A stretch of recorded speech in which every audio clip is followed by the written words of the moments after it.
할렐루야. 우리 옆 사람에게 그렇게 인사할까요? 메리 크리스마스. 좀 더 밝은 얼굴로 메리 크리스마스. 할렐루야. 여러분, 우리가 성탄절이 되면 또 겨울철이 되면 우리가 믿음의 성도들이 서로 만나서 인사 나눌 때에 메리 크리스마스 이렇게 인사를 나누죠. 여러분, 이 메리 크리스마스의 의미가 뭐예요? 그리스도를 예배하라, 예배하자라고 하는 그런 의미를 담고 있는 인사입니다. 성탄절을 준비하면서 또 성탄 축하의 밤이 어제 저녁에 있었는데요. 그런 행사와 또 예배를 준비하면서 지역에 있는 분들을 또 만나고 또 가까운 지인들을 만나면서 그런 질문을 받게 됐어요. 예수님이 12월 25일 태어난 거 맞아요? 예수님이 12월 25일 태어났어요? 그렇게 질문을 하더라고요. 그러면서 예수님이 12월 25일 날 태어나지 않았습니다. 그렇게 얘기하는 거예요. 예수님이 12월 25일 날 태어나지 않았을 뿐만 아니라 그렇게 질문 던진 그 배경 가운데에는 예수님이 이 땅에 역사적인 인물이 아니다라는 것을 강하게 이야기하면서 예수님의 인성과 신성에 대해서 반박하기 위한 그러한 질문의 의도였어요. 예수님이 이 땅에 태어나지 않았다? 예수님은 꾸며낸 신화적인 인물이다? 예수님에 관련된 이야기는 거짓이다, 사실이 아니라 그러한 그 이야기를 하고 싶었던 거예요. 옆에 있는 분에게 우리 한번 이렇게 물어볼까요? 당신의 생일은 언제입니까? 네, 당신의 생일은 언제예요? 혹시 오늘 생일 맞으신 분 계신가요? 네, 제가 알기로는 오늘 우리 가족들 중에 생일을 맞은 분은 제가 없는 걸로 알고 있습니다. 어제 생일을 맞은 분, 그리고 아마 한 분이 계시는데 누구? 홍심영 집사님이 아마 오늘 생일이실 거예요. 그리고 어제 또 한 분, 그리고 금요일 날 또 한 분 이렇게 계셨었어요. 여러분, 오늘 생일을 맞은 우리 홍심영 집사님, 우리 같이 예배드리고 있는데요. 더불어서 우리 한번 축하하면서 박수 한번 할까요? 예. 네. 제가 왜 옆에 있는 분, 앉아 계신 분들에게 생일을 묻고 오늘 생일 맞으신 분을 이렇게 환영하고 축복하냐면, 여러분, 우리가 태어나서 호적하는 일들은요, 태어난 그날 바로 호적을 하고 또 생일을 갖다가 이렇게 기억할 수 있도록 하기도 하지만, 태어나는 시대와 상황에 따라서 그것을 갖다가 한 달 늦게 혹은 1년 늦게 이렇게 기재하는 그런 경우들도 있더라고요. 그래서 어떤 분들은요, 실제 세는 생일과 또 주민등록상에 있는 생일이 다른 경우들도 많이 있어요. 여러분, 생일의 날짜 정확하든 조금 비껴나가든 그것이 중요한 거예요. 내가 지금 살아있다는 게 중요한 거예요. 내가 이 땅에 존재한다는 게 중요한 거예요. 여러분, 오늘 우리의 각자의 생일은요, 틀릴 수 있어요. 하지만 내가 지금 살아있고 이 땅에 존재하고 있다는 것, 이것은 부인할 수 없는 일이다라는 사실입니다. 여러분, 예수님이 그렇습니다. 혹자는 예수님에 대해서 예수님은 어떤 분입니까? 이렇게 질문을 하면 4대 성인 중에 한 사람입니다. 공자나 석가모니나 마호메트와 같은 그러한 성인들과 같은 한 부류의 사람 정도 됩니다. 그렇게 예수님에 대해서 이야기하더라 말입니다. 성탄 앞에, 성탄절 이 아침에 함께 예배드리는 우리 모든 가족들은 어떻습니까? 여러분들에게 예수님은 어떤 분입니까? 오늘 우리가 예수님에 대해서 모르지 않습니다. 예수님에 대해서 잘 알고 있고 듣고 또 배웠어요. 그럼에도 불구하고 오늘 이 예배 시간에 여러분 예수님이 어떤 분인지 오늘 다시 듣고 또 이야기해야 될 이유는 우리 아동목장, 우리 학생목장 친구들이 어제 축하의 밤을 통해서 그리고 오늘 학생목장이 또 이렇게 무대에 올라서 오늘 몸 찬양을 통해서 강조했던 것, 우리는요 이 땅에 오신 예수 그리스도 그분에 대해서 너무 쉽게 잃어버린다고요. 그분이 왜 이 땅에 오셨는지 잃어버리고 망각하고 살 때가 너무도 많이 있다는 것입니다. 그래서 오늘 우리가 성탄절을 맞아서 예수님이 어떤 분인가 라고 하는 것을 다시 한번 기억하고 마음에 새길 필요성이 있다라고 하는 사실입니다. 여러분, 성경은 예수님에 대해서 여러분 오늘 뭐라고 얘기하나요? 성경과 당시의 시대의 사람들은 예수님의 존재 여부에 대해서 어떻게 이야기하고 있을까요? 우리가 잘 알고 있는 누가복음이나 마태복음의 말씀을 가서 보게 되면 예수님께서 태어나셨던 그 시대와 시기에 대해서 아주 명확하게 성경을 통해서 기록하고 있습니다. 누가복음 2장의 말씀을 가서 보게 되면 예수님께서 이 땅에 태어난 그 시대, 그때는 언제인가? 여러분, 누가복음 2장 1절로 가서 보면 가이사 아구스토스가 영을 내려 천하로 다 호적하게 하였다, 이렇게 얘기하잖아요. 영을 내려서 천하로 다 호적하라 하였다. 여기 보면 가이사 이렇게 얘기하거든요. 이 가이사라고 하는 것은 로마 황제를 지칭하는 뜻이에요. 로마 황제를 지칭하는 거예요. 아구스토는요, 로마의 초대 황제를 이야기합니다. 이 아구스토는 누구냐면 옥타비아누스예요. 로마의 최초의 처음 황제가 옥타비아누스 황제인데, 그가 뭘 얘기하는 거예요? 당시에 로마가 전 세계를 주름잡고 지배했어요. 그래서 로마뿐만 아니라 로마 나라가 통치하고 있는, 지배하고 있는 모든 나라 그곳에 명령을 내렸는데 호적을 조사하라는 겁니다. 달리 표현하면 인구조사를 하라는 거예요. 인구조사를 왜 하라고 했을까요? 인구조사를 하는 이유는 크게 얘기하면 두 가지로 알 수 있어요. 첫 번째는 뭐냐면 인구조사를 통해서 지배하고 있는 그 식민지 그 나라의 인구가 얼마인가를 파악해서 세금을 거두기 위해서, 인두세를 거두기 위해서 인구조사를 하라는 거예요. 또 하나가 있다고 한다면 전쟁이 반발해요. 전쟁이 나게 되면 전쟁에 무기만 있으면 되는 게 아니라 사람이 있어야 되잖아요. 사람을 전쟁에 이렇게 동원시키기 위해서 인구조사가 필요한 거예요. 그런 목적으로 로마의 황제가 본인이 다스리고 지배하는 모든 나라에 이렇게 인구를 조사하라, 그래서 호적 정리를 하라, 그렇게 명령 내렸다는 것입니다. 여러분, 마태복음 2장의 말씀을 가서 보면 그때가 언제냐? 유대 나라를 누가 통치할 때에? 헤롯 왕이 통치할 때에 여러분 이러한 일들이 있었다 기록하고 있습니다. 여러분, 이때에 어떤 일이 있었어요? 갈릴리라고 하는 그 지역에 요셉이라고 하는 청년이 살았어요. 마리아라고 하는 여러분 여청년이 살았어요. 그들이 어떤 관계에 있었냐면 요셉과 마리아는 서로 약혼을 한 그러한 상황 속에 있었어요. 그런데 우리가 잘 알듯이 이 마리아가 당시에 어떤 상황 속에 있었다? 하나님의 성령으로 인해서 임신을 한, 잉태한 그런 가운데 있었습니다. 그런 상황 속에 지금 로마 황제의 명을 받게 된 거죠. 호적을 하라고요. 호적을 하려면 어디로 가야 될까요? 고향으로 가야 됩니다. 오늘 발달한 이러한 그 시대의 문화 상황 가운데 오늘 우리는요, 우리가 강원도 사람이 됐든 저기 남해, 전라도나 경상도나 경기도나 우리가 어느 지역에 우리가 고향을 두고 있든지 간에 내가 살고 있는 주민센터나 공공기관에 가게 되면 여러분 무인 발급기나 그곳을 통해서 다 서류를 뗄 수 있고 확인할 수 있어요. 그런데 그 당시에는 어떻게 했어요? 그 당시에는 그러한 편리한 혜택을 누리지 못했어요. 그래서 뭔가 내가 어떤 서류적인 어떤 부분들을 하기 위해서는요, 고향으로 가야 됐어요. 당시에 요셉의 고향이 어디예요? 유다 베들레헴이랍니다. 유다 베들레헴으로 가야 될 상황이에요. 갈릴리에서 먼 거리입니다. 그의 부인될 마리아는 임신을 한 그러한 상황 가운데에 여러 날을 걸쳐서 그렇게 유다 베들레헴에 도착하게 됐어요.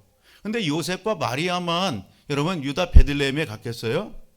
여러분 그 명을 받은 많은 사람들이, 각 지역에 흩어져 있는 그 사람들이 여러분 호적하기 위해서 그 유다 베들레헴에 몰려든 거 아니겠어요?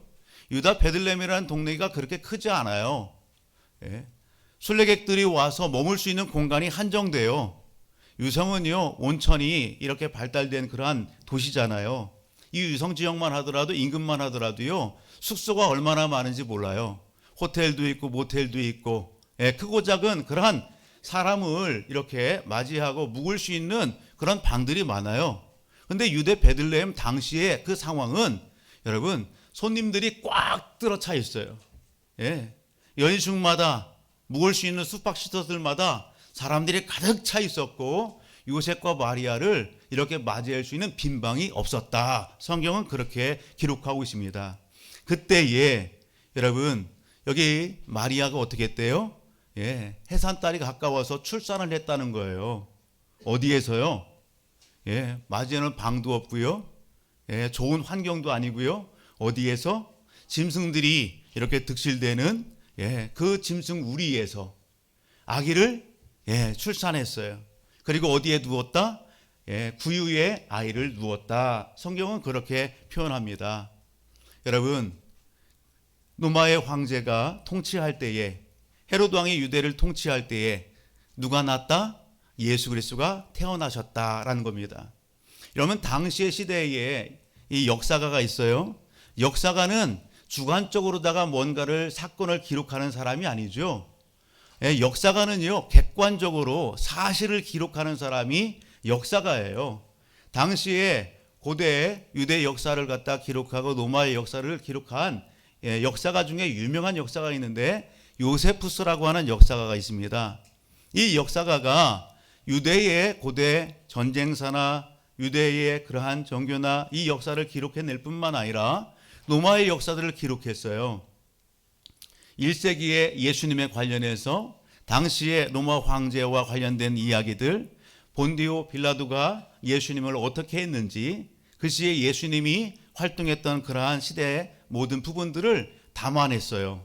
여러분, 당시의 사람들은 이 요세푸스의 이 역사책을 인정했어요. 신빙성이 있고 신뢰도 있고 그렇게 평가를 내렸어요. 그 요세푸스의 글에 누구의 이야기도 있더라? 여러분, 예수 그리스도의 이야기도 있더라 말입니다. 그렇게 본다면 당시의 사람들이 요세푸스의 그 역사책을 인정하고 신빙성 있고 그렇게 평가했다고 하면 예수 그리스도를 꾸며낸 여러분 신화적인 인물이다 이렇게 이야기할 수 있을까요? 그렇지 않은 것이죠. 여러분, 예수 그리스도는 어떤 분? 여러분, 역사적인 인물이다라는 것입니다. 따라합니다. 예수는 역사적인 인물이다. 세상의 사람들이 그렇게 생각하고 싶지요.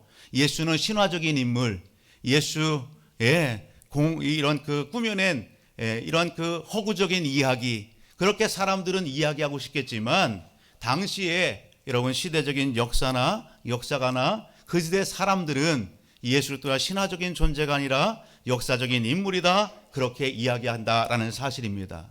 뿐만 아니라 오늘 우리가 예수님 당시에 활동했던 예수님의 주변의 사람들의 이야기를 우리가 좀 듣는다고 한다면 좀 더 구체적으로 예수님이 어떤 분인가라고 하는 것을 우리가 명확히 알 수 있습니다. 오늘 본문 담고 있는 요한복음 1장 18절 말씀으로 가서 보게 되면 이렇게 말씀해요. 본래 하나님을 본 사람이 없으되 아버지 품속에는 독생하신 하나님이 나타나셨느니라. 아멘. 본래 하나님을 본 사람이 있어요? 하나님을 본 사람이 없대요. 그런데 그 하나님 품속에 있는 독생하신 하나님이 나타나셨다. 할렐루야. 동일한 맥락 가운데에서 예수님을 부인하고 또 예수 믿는 사람을 핍박하고 그렇게 잡아들였던 교회와 성도들을 핍박했던 한 청년이 있습니다. 사울이라고 하는 청년이에요. 그 청년이 예수 그리스도에 대해서 소개하는 말씀이 빌립보서 안에 있습니다. 여러분, 빌립보서 2장 6절로부터 8절을 보게 되면 예수 그리스도를 믿는 성도들과 교회를 핍박했던 사울이라고 하는 청년이 예수에 대해서 뭐라고 이야기할까요? 빌립보서 2장의 말씀을 한번 보면 이렇게 얘기합니다. 같이 한번 읽어볼까요? 2장 6절로부터 시작. 그는 근본 하나님의 본체이시나 하나님과 동등됨을 취할 것으로 여기지 아니하시고 오히려 자기를 비워 종의 형체를 가지사 사람들과 같이 되셨고 사람의 모양으로 나타나사 자기를 낮추시고 죽기까지 복종하셨으니 곧 십자가에 죽으심이라. 아멘. 여러분, 오늘 이 땅에 태어나신 예수님에 대해서 그는 근본 누구시라고요? 그는 근본 하나님이시라고요. 그런데 하나님과 동등된 그런 위치 가운데 있지 아니하시고 자기를 비워서 종의 형체, 사람의 모양으로 이 땅에 어떻게 했대요? 나타나셨다. 그렇게 말씀하는 거예요. 할렐루야. 여러분, 오늘 본문 속으로 말씀하면 1장 14절 이렇게 얘기하죠. 말씀이 육신이 되어 우리 가운데 거하심에. 말씀이 육신이 되어 우리 가운데 거하셨다. 사람의 모양으로 나타나셨다. 말씀이 육신이 되었다라고 하는 이 표현 자체는 말씀을 로고스 이렇게 얘기해요. 로고스라고 하는 이 표현은 당시의 철학자들이 신을 이야기할 때에 사람들에게 이해시키기 위하여 여러분 로고스라는 그런 표현을 썼어요. 말씀이라는 표현을 썼어요. 즉 이 표현 자체는 뭐냐면 하나님 즉 신이 우리 사람과 똑같은 몸으로 이 땅에 나타나셨다라는 것입니다. 그것을 뭐라고 하냐면 인카네이션 이렇게 얘기하는 거예요. 따라서 인카네이션. 예, 여러분 자기를 낮추셔서 우리와 똑같은 몸으로 이 땅에 오신 분, 여러분 그분이 누구예요? 하나님의 아들 예수님이십니다. 아멘. 사랑하는 가족 여러분, 오늘 중요한 것이 있어요. 왜 하나님 아들 예수님께서 우리와 똑같은 육신의 몸을 입고 이 땅에 오셨는가라는 겁니다. 왜 하나님께서 저 하늘 보좌를 여러분 마다하시고 우리와 똑같은 종의 몸, 육신의 몸을 입고 이 땅에 오셨을까? 우리가 이미 잘 알고 있지만 다시 한번 우리의 생각과 마음에 여러분 새길 수 있기를 주의 이름으로 축복합니다. 그 이유는 다른 데 있지 않습니다. 저는 두 가지만 오늘 같이 나눠보기를 원합니다. 그 첫 번째는 따라합니다. 마귀를 멸하고 우리를 죄에서 구원하시기 위함입니다. 우리와 똑같은 육신의 몸을 입고 하나님의 아들 예수가 이 땅에 오신 이유는 마귀를 멸하시고 여러분 오늘 우리를 죄에서 구원하시기 위하여 오늘 그렇게 나타나셨다라는 것입니다. 요한일서 3장 8절은 이렇게 얘기합니다. 죄를 짓는 자는 마귀에게 속하나니 마귀는 처음부터 범죄함이라 하나님의 아들이 나타나신 것은 마귀의 일을 멸하려 하심이라. 할렐루야. 마귀는 어떤 존재예요? 하나님을 대적하고 하나님의 일을 회방하는 존재 마귀입니다. 그 수와 졸개들이 귀신 아니겠어요? 여러분 마귀는요 죽음의 권세를 틀어잡고 죽음을 이렇게 사람들에게 이렇게 내보이면서 오늘 사람들을 어떻게 해요? 포로 잡고 억누르고 그리고 여러분 자기의 수와 삼아서 사람들로 하여금 불행하게 해요. 이 땅의 삶 속에서 고통당하게 해요. 하나님을 온전히 예배하거나 경배하지 못하도록 눈을 가려요. 그뿐만 아니라 결국 자기의 수와 삼고 자기의 종 삼고 이 땅에서 여러분 하나님 모르는 그러한 인생의 삶을 살다가 지옥으로 그렇게 끌고 가는 그 존재 마귀라는 것입니다.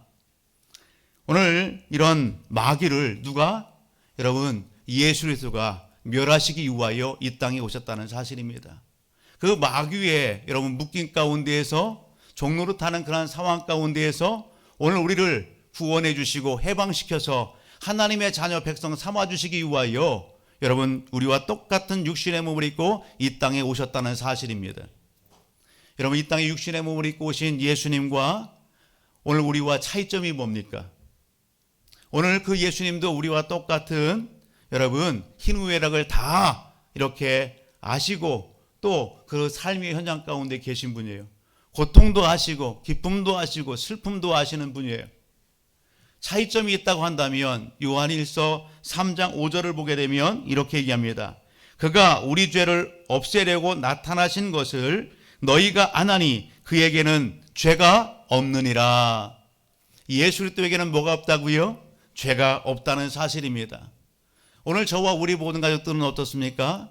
우리가 서로 인정할 것은 나도 죄인이고 당신도 죄인이고 우리 모두가 죄인이고 하나님 앞에 의인은 아무도 없습니다. 여러분 죄인으로서 하나님의 나라에 그 영광된 하나님 앞에 나갈 인생이 누가 있겠어요? 여러분 죄를 가지고서는 그 죄 문제를 해결하지 않고서는 하나님 나라에 갈 수 없습니다. 그런데 이 땅에 오늘 우리와 똑같은 육신의 몸을 입고 오신 예수 그리스도는 여러분 죄가 없으신 분이다. 아멘. 동일한 맹단 가운데 마태복음 1장 21절로부터 23절을 보게 되면 이렇게 말씀하지요. 아들을 낳으리니 이름을 예수라 하라. 이는 그가 자기 백성을 그에게 그들의 죄에서 구원할 자이심이라 하니라. 이 모든 일이 된 것은 주께서 선지자로 하신 말씀을 이루려 하심이니 이르되 보라 처녀가 잉태한 아들을 낳을 것이요 그 이름을 임마누엘 하리라 하셨으니 이를 번역한즉 하나님이 우리와 함께 계시다 함이라. 아멘. 예수 그 이름의 뜻이 여러분 오늘 죄에서 구원할 자이십니다. 예수님이 이 땅에 태어나기 전에 하나님은 하나님의 사람 선자들을 통하여 이 땅에 예수들을 보내주실 것을 약속하셨고, 그리고 오늘 때에 이 땅에 예수와 태어나심을 통해서 하나님의 약속이 성취된 것을 성경은 우리에게 보여주고 있는 것입니다.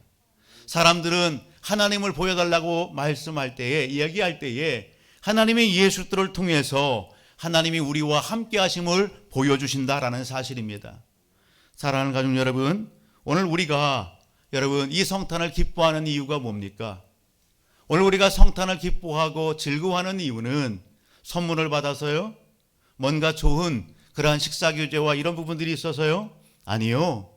여러분, 성탄을 우리가 기뻐하고 즐거워하는 이유는 죄된 우리가 하나님을 만날 수 없고 하나님 앞에 감히 나설 수 없는데, 하나님께서 친히 우리와 똑같은 육신의 몸을 입고 이 땅에 오셔서 그 아들 예수들을 나 대신 십자가에 내어주심으로 말미암아 우리의 모든 죄를 사하시고 그 예수들을 믿는 모든 자에게 하나님의 자녀가 되는 권세를 주심을 오늘 우리가 알고 믿기에 기뻐하고 감사하는 것입니다.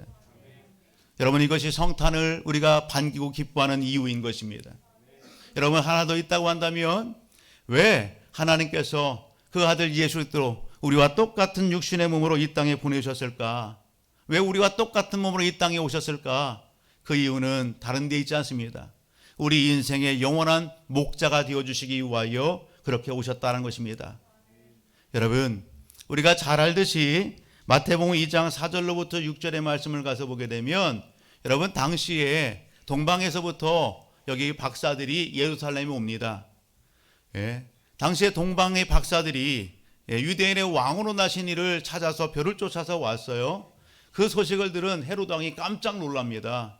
그러면서 묻습니다. 당시에 바리새인 대제사장과 서기관들에게, 아니 이 동방에서 박사들이 왔는데 유대인으로 왕으로 나신 이를 찾는다. 그가 어디서 났느냐? 헤롯 왕이 묻지요.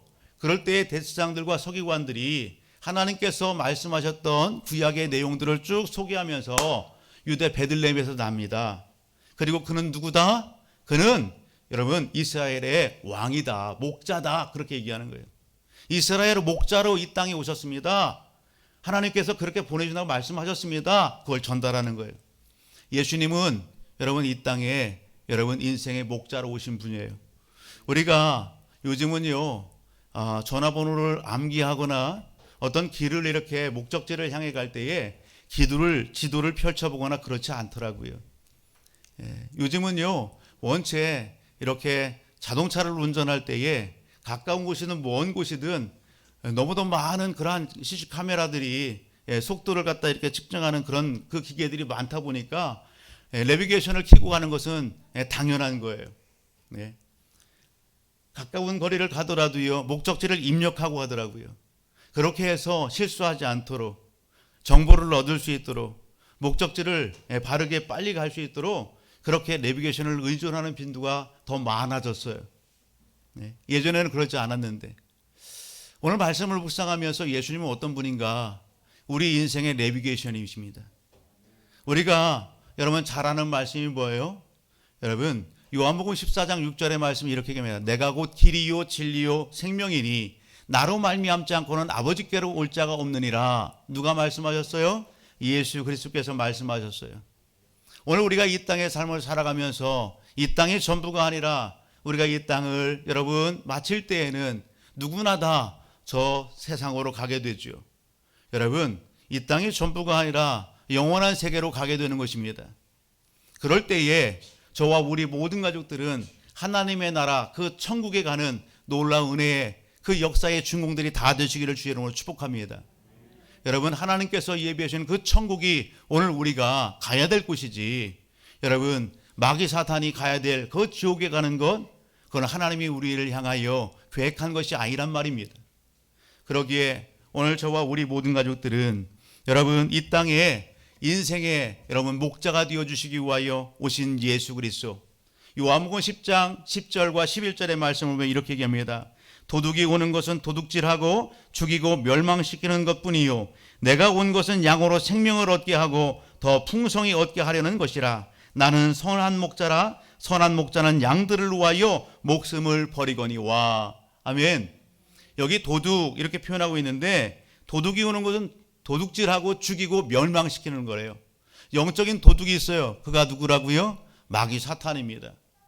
여러분, 오늘 반대로 예수 그리스도는 선한 목자가 되어져서 오늘 우리를 어디로요? 하나님의 품으로, 하나님의 나라로 이끌어가기 위하여 이 땅에 오신 분이에요. 우리에게 생명을 주시고 더 풍성한 삶을 살게 하시기 위하여 이 땅에 오신 분이다라는 사실입니다. 그래서 우리가 신앙생활하면서 신앙 안에서 교제할 때에 여러분, 예수 만난 사람들이 그렇게 이야기해요. 내가요 참 방황했던 사람이에요. 제가요 가진 건 많았지만 마음이 그렇게 공허했어요. 불안했어요. 뭔가 그렇게 눌리는 상황 속에 있었어요. 그런데 어느 날 여기 예수들을 만나고 제가 교회를 나가면서 이 마음에 허전했던 것이 다 사라지게 됐어요. 내가 이 땅에서 삶을 살아면 정말 다 잃어버려도 정말 기쁨이 무엇인가를 알게 되었어요. 제가 너무 행복해요. 너무 감사해요. 내가 이 땅의 삶 속에서 내가 살아갈 이유와 목적이 무엇인가를 나는 발견했어요. 누구 만난 사람이? 예수들을 만난 사람들이 여러분 그렇게 고백하더라 말입니다. 오늘 성탄 예배에 함께한 우리 모든 가족들, 여러분 오늘 우리의 영적인 삶은 어떻습니까?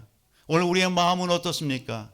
여러분, 내가 오늘 예배의 현장 가운데 있고 내가 하나님의 자녀가 됐다, 내가 예수도의 여기 제자가 됐다 하면서도 혹시라도 내 마음 가운데 허전함이 있습니까?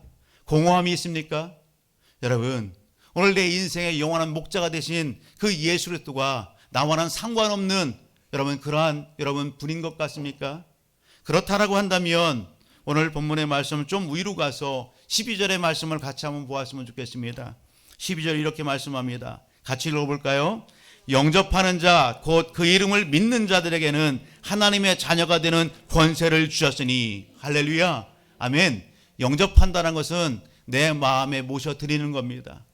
믿음으로 여러분 나를 대신해서 이 땅에 오신 구원자 되는 예수 그리스도, 나를 대신해서 내 모든 죄를 끌어내시고 십자가에 대신 못 박혀 피 흘려 죽으시고 다시 사신 그 예수 그리스도, 그 예수 그리스도를 여러분 내 마음에 모셔드리는 겁니다. 그렇게 할 때에 우리가 우리 죄를 고백하고 그 예수들을 우리 마음에 모셔드릴 때에 우리에게 있어지는 변화가 뭡니까? 오늘 12절은 하나님의 자녀가 되는 권세를 주셨다. 할렐루야. 예수 그리스도를 믿을 때에 하나님의 자녀가 되는 놀라운 변화의 역사가 일어난다는 사실입니다. 하나님의 성령이 우리 안에 함께 하신다라고 하는 사실입니다.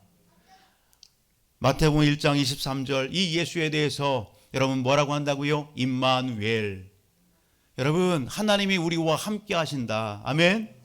예수 그리스도를 영접한 모든 우리 하나님의 백성들에게 하나님은 함께 하십니다. 아멘. 우리가 성탄을 기뻐하고 감사하고 즐거워할 이유는 여러분 바로 이 사건 때문에 그렇습니다. 하나님께서 오늘 우리에게 이러한 은혜를 베풀어 주시고 하나님의 자녀 백성 삼아 주시고 하나님이 우리와 함께 하심을 여러분 알고 여러분 느끼고 또한 그 은혜 안에서 삶을 살아가게 하시기에 우리는 성탄을 기뻐하고 감사하고 즐거워한다는 사실입니다. 성탄의 주인공은 누구요? 바로 예수 그리스도이십니다. 옆에 있는 분에게 인사합시다. 성탄의 주인공은 예수 그리스도이십니다. 아멘. 여러분 성탄의 주인공은 여러분 산타도 아니고 여러분 오늘 성탄의 주인공은 사람 누구도 아니고 우리와 똑같은 육신의 몸을 입고 이 땅에 오신 예수 그리스도이십니다. 오늘 우리가 이 성탄의 이 아침에 하나님 앞에 오늘 함께 모여서 여러분 성탄의 기쁨만을 노래하지 말고 우리가 반드시 삶 속에서 실천해야 될 것이 있습니다. 오늘 우리가 실천해야 될 것 여러분 그것이 무엇일까요? 그것은 동방에서 오늘 예루살렘에 찾아왔던 박사들이 찾아온 이유, 그 이유에서 오늘 우리는 여러분 성탄의 기쁨을 누리면서 하나님 앞에 여러분 이 삶을 살아가야 되는 것입니다. 마태복음 2장의 말씀을 가서 보게 되면 동방에서 오늘 예루살렘에 그렇게 황금과 유황과 몰약을 가지고 오늘 찾아온 박사들이 온 이유는 여러분 따라합니다. 경배하기 위하여. 경배하기 위하여. 누구를 경배해요?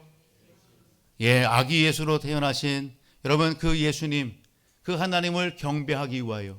경배한다는 표현을 우리 한국적인 표현하면 여러분 그렇게 존경하고 높은 그분에게 절하기 위하여.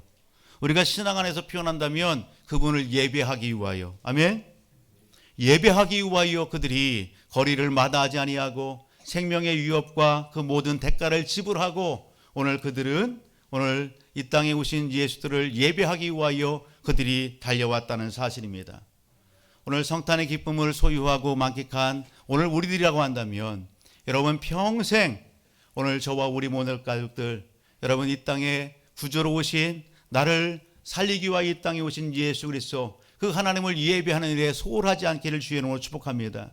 우리가 이 예배를 잘 드릴 때에, 오늘 예배자의 삶을 살 때에 오늘 하나님을 알지 못하는 모든 지인과 친구들과 이웃들이 여러분 무엇을 알아요? 아, 저는 예수 믿는 사람, 아, 저는 하나님을 믿는 사람. 여러분 그것이 또 다른 사람들에게 여러분 증표가 될 것입니다. 하나님을 믿는다고 하면서 예수들을 만났다고 하면서 예배를 드리지 않아요? 예배를 소홀히 해요? 여러분 그것은 하나님의 이름을 몫이라는 거예요. 세상 사람들로부터 조롱거리가 되는 것이에요. 하나님을 온전히 경배할 줄 아는 우리 모든 가족들이 되기를 주의 이름으로 축복합니다. 하나 더 있다고 한다면 오늘 성탄의 이 아침에 오늘 저와 우리 모든 가족들의 마음에 새기고 실천적인 믿음의 삶을 살아야 하는데 어떤 삶을 살아야 됩니까? 요한복음 1장 15절을 보면 이렇게 얘기합니다. 요한이 그에 대하여 증언하여 외쳐 이르되, 요한이 뭐 했대요?